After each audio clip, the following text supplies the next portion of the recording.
Let's welcome our next fighter out of the red corner, Bat No Limit Ganbold. So Bat Ganbold comes into the cage out of top level MMA.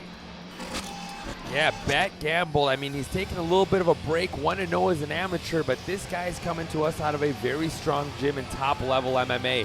There you see him with Coach Leon, an expert kickboxer in his own right. Top level MMA is one of these gyms it's a beautiful family run organization, a family of black belts, but make no mistake, they're putting some really top level instruction into their students. And we're seeing it in young men like Bat that are getting ready to take that step and make their mark on the mixed martial arts scene.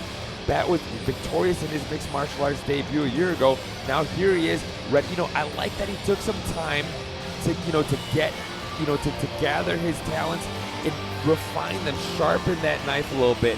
And now that he's ready, here he is stepping into the cage here at EFN. Sure, that year layoff, it could also be a burden. Depending on how he's going to come out and perform a year layoff. Now he's been training, he's been sharpening, he's got a good gym. Like you said, they've got a family atmosphere, their family ran, so he's got a good backing.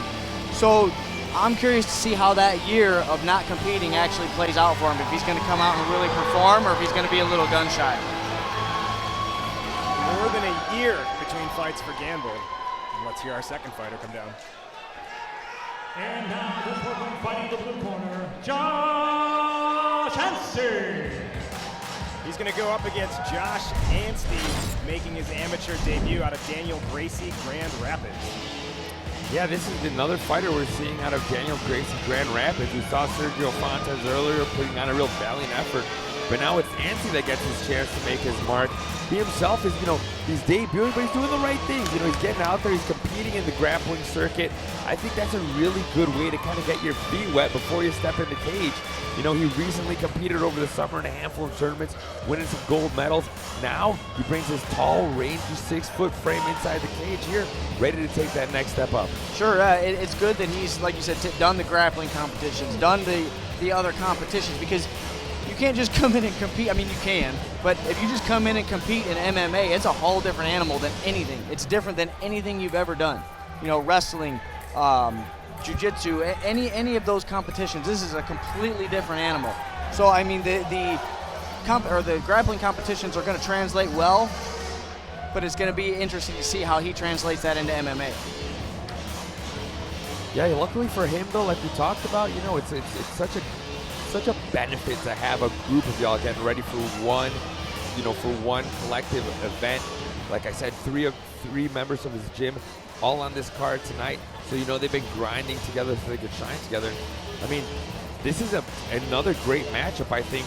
Despite his opponent already having one fight under his belt, this is going to be a great test for him to see if this mixed martial arts game is really something he wants to figure out and find a home for himself in.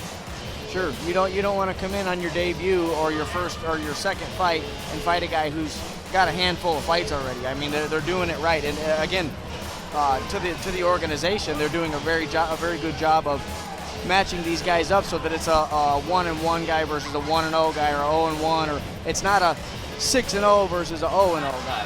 Very, very good matchups here. That's more of a boxing thing. That is a boxing thing. We'll send it up to Mike Vale for the official call. Let's get the action started. Our next bout is in the welterweight division, scheduled for 3 3-minute rounds. Introducing first, fighting out of the Bird's Hot Chicken red corner. He stands 5 feet 9 inches tall, official weight 168.4 pounds. Representing top level MMA from Chicago, Illinois. Let's welcome Bat No Limit Ganbold. And now let's welcome his opponent, fighting out of the Agoji Resistance Apparel blue corner. He stands 6 feet tall, official weight 170 pounds. Representing Daniel Gracie, Grand Rapids, from Grand Rapids, Michigan. Let's welcome Josh Anstey. Referee in charge, Bob Madrigal. So here we go, this welterweight bout. We've got Bat Ganbold, 1-0.